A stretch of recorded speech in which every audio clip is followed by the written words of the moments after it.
So today I'll be talking about my therapeutic design for Triheptamab in order to treat hepatic pediatric cancers using loaded monoclonal antibodies. So pediatric hepatic cancers are a disease in which malignant cells develop within liver tissue. Pediatric liver cancer is actually relatively rare. 15,000 children are diagnosed each year in the U.S. With cancer, and about 200 of those will be hepatic, so about 1 to 2%. Consequently, current and prior research is extremely limited. So the types of hepatic pediatric cancers I'll be talking about today are hepatoblastoma, hepatocellular carcinoma, and undifferentiated embryonal sarcoma of the liver. And these are all going to be targets of my drug Triheptamab. And so, while hepatoblastoma and hepatocellular carcinoma are the most common, my research really begun with undifferentiated embryonal sarcoma, so I'll be talking mostly about that today. So, undifferentiated embryonal sarcoma, there's about 150 documented medical cases. It usually occurs between children the ages of 5 and 10, and if it's not caught early enough, it will spread throughout the entire liver and into the lungs. So looking at the survival rates, they're actually rather misleading because they are not indicative of effective chemotherapy response. There are no current molecular targeted therapies. These treatments are not less invasive, and the patient demographic overall is not better able to withstand these types of treatments. So in order to best showcase these types of cancers that you may not heard of before, I thought it'd be beneficial to give a real patient case alongside talking about the diagnosis, treatment, and recovery of undifferentiated embryonal sarcoma and like hepatic cancers. So this is Victoria James. In 2010, she was living with her family in Ashburn, Virginia, and she is a normal, healthy, active 11-year-old about to go into the 6th grade. And her normal life really got turned upside down on November 1st, 2010, when she found a hard lump underneath her right rib. And a CT scan showed a grapefruit-sized growth on the right side of her liver. The next day, she went to Children's National Medical Center, and she was immediately scheduled for surgery. And a week later, she had the entire right side of her liver removed, as well as her gallbladder. And it wasn't until November 25th when she was pathology confirmed her diagnosis of undifferentiated embryonal sarcoma.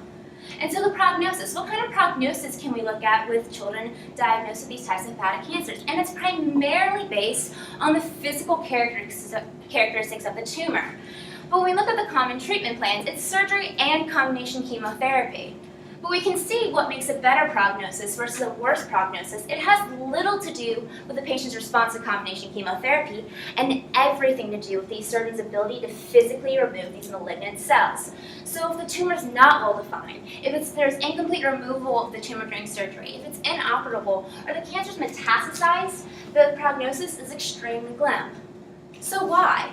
Well, it's clear that liver cancer is not very responsive to standard and combination chemotherapy. So why then are we giving these patients who are not responsive to this therapy these treatments? And it's because if there's any malignant cells left over, they have a higher chance of relapse. And so really it's a better than nothing therapy. So on December 10th, 2010, Victoria received her first round of chemo. So her combination chemotherapy plan was not only designed by Children's National at the time, but as well as St. Jude's and Johns Hopkins had a collaborative effort. And so this is what they came up with. They came up with 7 total treatments, which required a 4-day hospital stay about every 3 weeks. Her combined treatment, it's kind of a little cocktail of chemo, and I want to point out one of them, which is doxorubicin, which is administered over 48 hours. And this chemo is actually delivered right to the chest using a double lumen port, which acts kind of like a double vein. And so liver cancer patients actually have an increased severity and side effects to chemo. So let's talk about why. Well, one of the main functions of the liver is to filter out toxins without the body so they can be excreted. And it really likes to do this with lipophilic substances and heavy metals. And it'll do one of 2 things. It will either store it in the body for long periods of time, or it will biotransform these molecules into water-soluble substances. So then after a liver resection, well, clearly the surgeon's going to remove the tumor, and they're going to do so with wide margins because they want to get as much malignant cells as possible. And then they'll actually leave a little bit left because the liver's actually regenerative.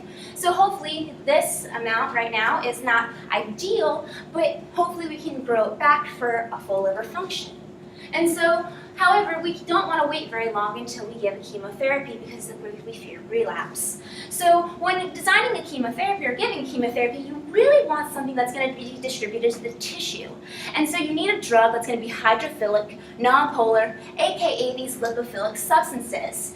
And so, thus, chemotherapies are lipid soluble, or they contain heavy metals so they can stay and be distributed into the body long enough to have an effect. And so, thus, chemotherapies, I guess, you can guess by now, are metabolized by the liver so that they can be excreted. And so, having a small portion of your liver would result in a much slower metabolism. And this would lead to the buildup of toxins and prolong and increase the severity of the side effects of chemo. So what you think you know about chemotherapy isn't bad enough. Try being a child battling cancer with a very small portion of her liver. So on May 2011, about a year later, about 6 months later, she received her last round of chemotherapy, and a year later she was confirmed no evidence of disease. She had a really good prognosis because she had a very well-defined tumor. However, you have to understand that this is only about 50% of the time. And so her recovery, so the left side of the liver, she actually doesn't have right side anymore because they took the entire right side out. She has a large enough left liver for full function. And the long-term side effects, in 2015, she was diagnosed with post-traumatic stress disorder, which is not atypical of children cancer survivors. And for the rest of her life, every single year, she'll have to get an echocardiogram to monitor the long-term side effects done by doxorubicin to the heart. And so the past couple of slides, I've been really talking about the problems with the current treatments and the incredibly invasive and prolonged and all these terrible side effects that these children have to go through. So now I'm going to talk about the goals of my new treatment. And that's a therapy that's going to specifically bind to these tumor cells. It's also going to target the biological pathways manipulated by cancer.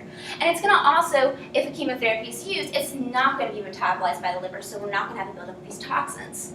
So my immunotherapeutic targets glycan-3. It's a hairpin sulfate proteoglycan, and it's expressed specifically on liver tumor cells outside of prenatal. And so that means they're not expressed on healthy cells. And so we can see here that it's also biologically relevant because right here, it's going to bind Wnt when it's overactivated, and this is going to lead to a activation of some downstream pathways that actually promote tumor growth. And so when we bind an antibody to this, you can see that Wnt cannot bind, and this will inhibit tumor growth. And that's awesome, and that's great, but it's actually not enough for a cure-like treatment. So I'm still going to use an antibody, but I'm going to modify it. All right, so we can see here, we're going to modify these Fc regions to bind to glycan-3. We're also going to add a linkage to carry a chemotherapy. And so then what kind of chemotherapy will we use? Well, we want something, right, that has a biologically active region that can kill cells. In this case, I use cyclophosphamide, and it cross-links DNA. And this guy's kind of a scary guy. He has some very harsh side effects when distributed out to all these tissues. But if it's, so you can see here, but when we take the liver, we'll actually metabolize this into its aldo form. And so now this will no longer need to be excreted and won't build up these toxins. Oops. So now we have the chemotherapy that's going to not need to be metabolized by the liver. And this is how it's going to work. It's going to bind specifically to these cancer cells. It's going to be absorbed because through endocytosis, because cancer cells want to invade the immune system. They don't like antibodies bound to them. Lysosomes will degrade the antibody, and this will presumably happen multiple times, and it will kill the cancer cell. And now this chemotherapy can be excreted through the urine. So the potential drawbacks is going to be the cost of the treatment, as well as potential kidney damage due to the increased metabolite rate of water-soluble toxins. And so in order to combat this, fluids will be needed to be administered through an IV in order to help flush out these toxins. So the summary of Triheptamab, it's going to exclusively target these cancer cells by binding the glycan-3. It's going to biologically act as a tumor suppressor by blocking Wnt, and it's going to reduce the overall damage and side effects done by these current chemotherapies. And another application that can be used is actually any adult liver cancer as well that may express glycan-3. Thank you.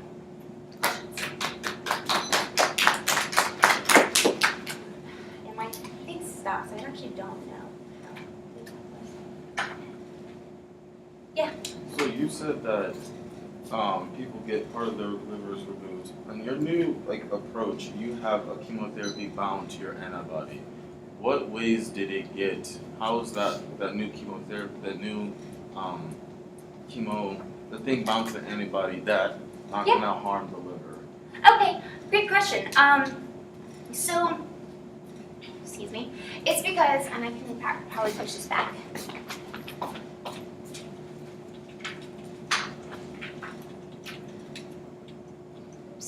So it will bind to these, because it's specific for glycan-3, it's going to bind just to the cancer cells. And so it's going to carry a chemotherapy, right? Yeah. And this chemotherapy has been is actually a more lipophobic form. So it really doesn't distribute to the tissues naturally.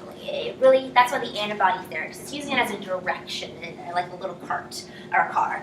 To transporter that's going to bring these chemotherapies here. So then once there actually are, once it gets into the cell, the antibody will go away, and then this can do its biological job, which is going to cross-link the DNA. And so when it's then excreted, it's actually going to go back into the blood and be excreted naturally, and it actually won't go and stay in the tissues and the liver tissues for too long because it's in its metabolite form. So it's usually it goes on to its next stage within its metabolism. If that makes sense. Okay. Whew. Any other questions? All right.